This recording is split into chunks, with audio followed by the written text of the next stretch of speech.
Otto Karl Gessler was a liberal German politician during the Weimar Republic. From 1910 until 1914, he was mayor of Regensburg, and from 1913 to 1919 mayor of Nuremberg. He served in numerous Weimar cabinets, most notably as Reichswehrminister from 1920 to 1928.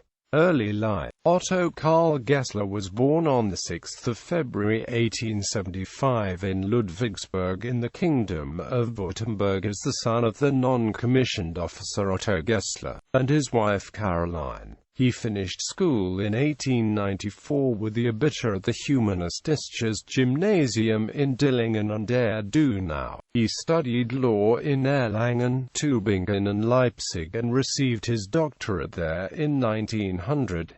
Initially, he worked for the judicial services of Leipzig. He then moved to Bavaria and served in various positions in the Bavarian justiciary before moving into public administration. In 1903, Gessler married Maria Helmschrott.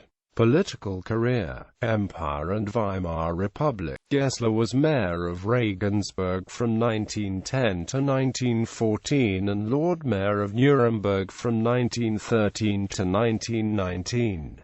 Because of reduced mobility due to a handicap, he did not serve during World War I. He successfully headed the town administration of Nuremberg in the war years and contributed to the fact that there were no leftist takeovers in Nuremberg and Franconia. The immediate aftermath of the war during the German Revolution of 1918-19. Gessler was close to Friedrich Naumann and became one of the founders of the DDP in November 1918. In October 1919, he was appointed as Reichsminister für Wiederaufbau in the cabinet of Gustav Bauer. Gessler was not a staunch supporter of the new republic, describing himself as a Vernunftsrepublikaner only. After the Kapp-Luttwitz putsch in March 1920, he assumed the office of Reichswehrminister from Gustav Noske, who was forced to resign as a result of the putsch.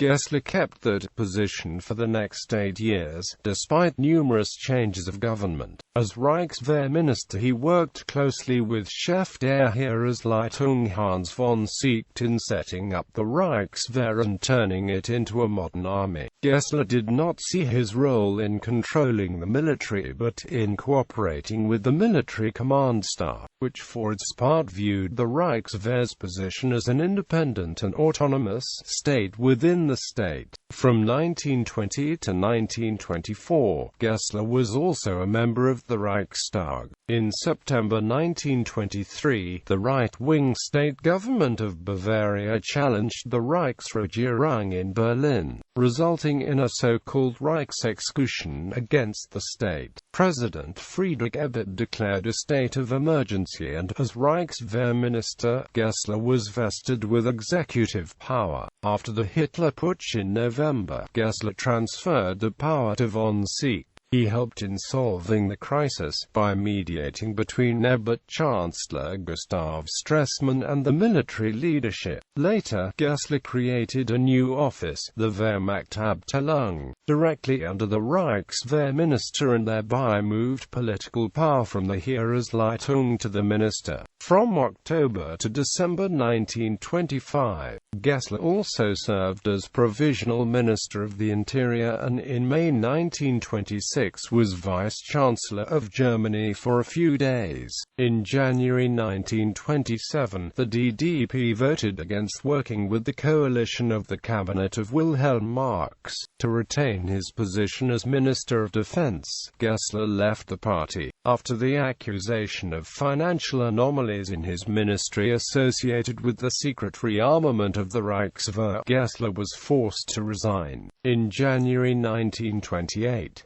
From 1928 to 1933, he was president of the Volksbund Deutsche Kriegsgrabeversorgung of the Bund für die Erneuerung des Reiches. From 1931 to 1933, Gessler was president of the Verein für das Deutschtum im Ausland. After the Machtgreifung of the Nazis in 1933, he retired from politics, in part due to ill health, and lived in seclusion in Lindenberg im Allgäu. He was named in documents of Klaus von Stauffenberg and was arrested 2 days after the assassination attempt on Adolf Hitler of 20 July 1944.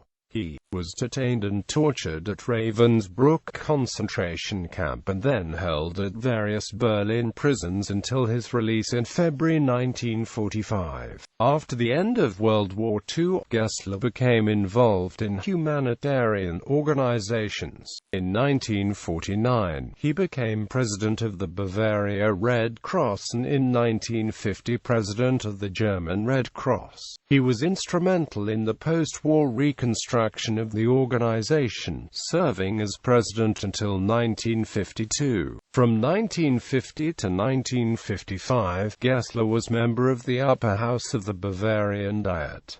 Death and legacy. Gessler died on 24 March 1955 in Lindenberg im Allgäu.